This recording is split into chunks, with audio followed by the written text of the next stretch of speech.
مالک لائے ہیں اسے ان مولا ابی بکر ابن عبد الرحمن ابن ابی صالح سمان عن ابی ہریرہ ان رسول اللہ صلی اللہ علیہ وسلم قال من اغتسل یوم الجمعہ غسل الجنابت، جس شخص نے جمعے کے روز غسل کیا، وہ جو کہ ناپاکی جنابت کی حالت میں غسل کیا جاتا ہے، یعنی کمپلیٹ غسل، اچھی طرح غسل. ثم راح فی الساعۃ الاولی، پھر جو شخص پہلی گھڑی میں پہنچ گیا مسجد میں، فکأنما قرب بدنۃ من، تو ایسے ہے کہ جیسے اس نے ایک اونٹ قربان کیا اللہ کی راہ میں، صدقہ دیا. ومن راح فی الساعۃ الثانیۃ، جو دوسرے گھنٹے میں دوسری گھڑی میں گیا، فکأنما قرب بقرۃ، تو ایسے ہے جیسے کہ ایک گائے اس نے اللہ کی راہ میں صدقہ کر دی اور ذبح کر دی، خیرات کر دی. ومن راح فی الساعۃ الثالثۃ، اور جو تیسری گھڑی میں تیسرے گھنٹے میں گیا، فکأنما قرب بشاۃ او قرن،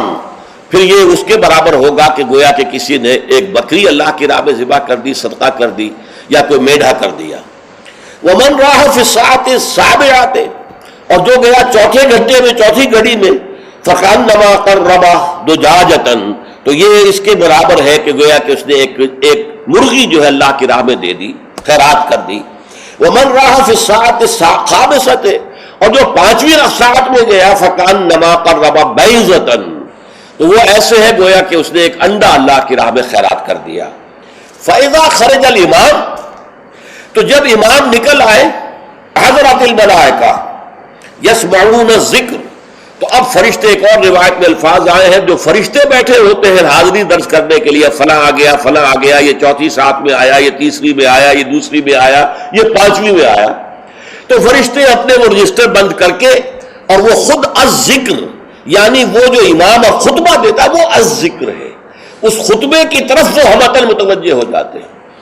چنانچہ ایک تو یہ بات جان لیجئے کہ اس کے بارے میں امام الہند حضرت شاہ ولی اللہ دہلوی رحمۃ اللہ علیہ کی رائے ہے کہ اس سے مراد یہ نہیں ہے کہ فجر کی نماز کے بعد طلوع آفتاب کے بعد پہلا گھنٹہ، پھر اس کے بعد دوسرا، پھر اس کا تیسرا، پھر اس کا چوتھا، پانچواں، بلکہ یہ زوال کے بعد سے خفیف ساعات ہے.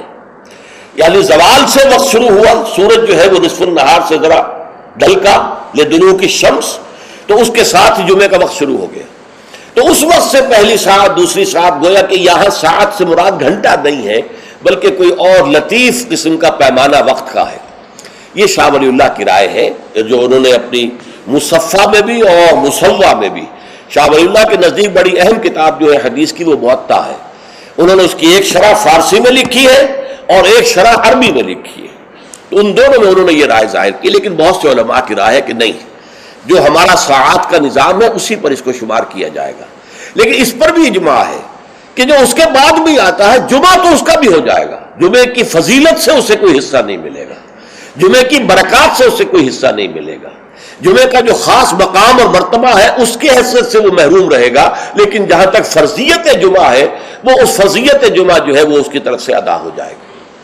لیکن یہ منظر میں نے اپنی آنکھوں سے دیکھا ہے اپنے بچپن میں، اور وہ یہ سرسا ایک جگہ تھی، وہ تحصیل تھی ضلع حصار کی،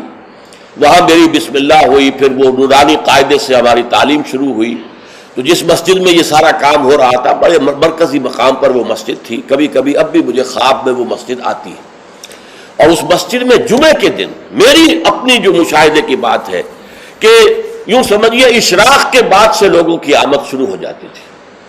اور دیہات سے لوگ آیا کرتے تھے. وہاں ایک خاص قوم تھی، غالباً وہ ارائی تھے، اس رائی علاقے کے ارائیوں کو وہ پچادے کہتے تھے، جیسے کہ راجپوتوں کو رانگڑ کہا جاتا ہے. لیکن یہ کہ وہ لوگ آتے تھے اونٹوں پر سوار ہو کر، آس پاس صحرا کا علاقہ تھا، سفید کپڑے، سفید کرتے، سفید ان کے تہبند اور سفید ان کے صافے، اونٹوں کے اوپر سوار چلے آ رہے چلے آ رہے چلے آ رہے. اس لیے کہ دیہات میں جمعہ نہیں ہوتا، اور اس وقت اس پر سختی کے ساتھ عمل ہوتا تھا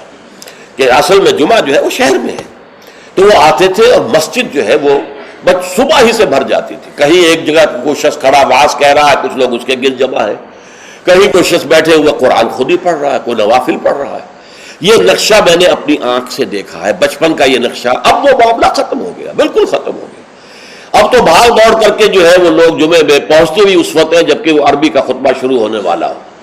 اس لیے کہ عام طور پر تقریروں کے اندر کوئی خاص مواد ہوتا نہیں ہے، یا فرقہ واریت کی تبلیغ ہو رہی ہوتی ہے، یا سیاسی مسائل کے اوپر دھواں دار تقریریں ہوتی ہیں، لوگوں کو ان سے دلچسپی نہیں، تو فرض ادا کرنے کے لیے بس وہ جب خطبے کی اذان کا وقت ہوتا ہے تو اس وقت وہ پہنچ جاتے ہیں، نماز ادا ہوئی اور روانہ ہو گئے۔ اللہ اللہ خیر صلی اللہ۔ میں سب سے پہلے آداب جمعہ اس کے عنوان سے عرض کر رہا ہوں کہ جمعے کے روز غسل واجب ہے تقریباً، علی کل محتلم، یہ حضور کے الفاظ یہ ہیں، غسل الجمعہ واجب علی کل محتلم، جو بھی بالغ ہو چکا ہے مرد، عورت پر تو ظاہر بات ہے کہ جمعہ فرض ہے ہی نہیں، جیسا کہ میں عرض کر چکا ہوں، اس کے لیے جمعے کا غسل واجب ہے۔ اور اندازہ یہ ہوتا ہے، میں یقین سے تو نہیں کہہ سکتا، کہ جیسے ہی جمعے کے لیے روانگی ہو اس وقت غسل کیا جائے۔ پھر حضور نے یہ بھی فرمایا ہے کہ اچھے کپڑے پہن کر جاؤ، دھلے ہوئے کپڑے پہن کر جاؤ۔ آپ نے فرمایا کہ کیا تم میں سے کسی شخص کے لیے یہ ممکن نہیں ہے کہ اپنے جو محنت کے کپڑے ہوتے ہیں، محنت یعنی جب کہ مشقت کرتا ہے، ایک لوہار بیٹھا ہوا ہے اور وہ بھٹی کے سامنے بیٹھ کر کام کر رہا ہے تو پسینے آئیں گے اس سے، کپڑوں میں بدبو ہو جائے گی پسینے کی، پھر اس کے اوپر سیاہ داغ پڑے ہوں گے، میلے ہوں گے، تو یہ اس کا لباس ہے محنت کا۔ یا کوئی کاریگر ہے، مکان کی تعمیر میں لگا ہوا ہے، ظاہر بات ہے جب وہ یہ کام کر رہا ہے، گارے کے دھبے ہوں گے، کچھ اور ہوگا، تو حضور نے فرمایا کیا ممکن نہیں ہے تم میں سے کسی کے لیے کہ ایک علیحدہ سے جوڑا جمعے کے لیے رکھ لو، وہ جمعے ہی کے صرف استعمال کیا کرو، وہ تمہارے محنت کے کپڑے نہ ہوں کہ جن میں تم محنت اور مشقت کرتے ہو، بلکہ وہ علیحدہ سے ایک جوڑا ہو، اس کو فراہم کر کے رکھ لو۔ پھر یہ بھی فرمایا گیا کہ تیل لگاؤ، بالوں کے اندر تیل لگاؤ، دہن، اور یہ بھی فرمایا گیا کہ کوئی خوشبو ہے تو خوشبو لگاؤ۔ وہ سب کس لیے کہ جو ماحول ہو جمعے کا وہ معطر ماحول ہو، ایسا نہ ہو کہ پسینوں کی بدبوؤں کی وجہ سے طبیعت منغص ہو رہی ہو لوگوں کی، نہیں، بلکہ یہ کہ بڑا خوشگوار ماحول ہو، خوشبو ہو اس کے اندر، اور یہ کہ کپڑے اچھے پہن کر لوگ بیٹھے ہوئے ہوں۔ بلکہ اسے کہا گیا الجمعہ تو عید المسلمین، یہ ہفتہ روزہ عید ہے در حقیقت، یہ مسلمانوں کو عید کی طرح اسے جو ہے وہ منانا چاہیے، سیلیبریٹ کرنا چاہیے۔ جیسے عید کو آپ کپڑے جو ہے غسل کرتے ہیں، صبح کپڑے بدلتے ہیں، خوشبو لگاتے ہیں، پھر جاتے ہیں مسجد کو، عیدگاہ کو، ایسے ہی معاملہ ہونا چاہیے جمعے کا۔ یہ عید المسلمین ہے، یہ گویا کہ ہفتے وار عید ہے مسلمانوں کی۔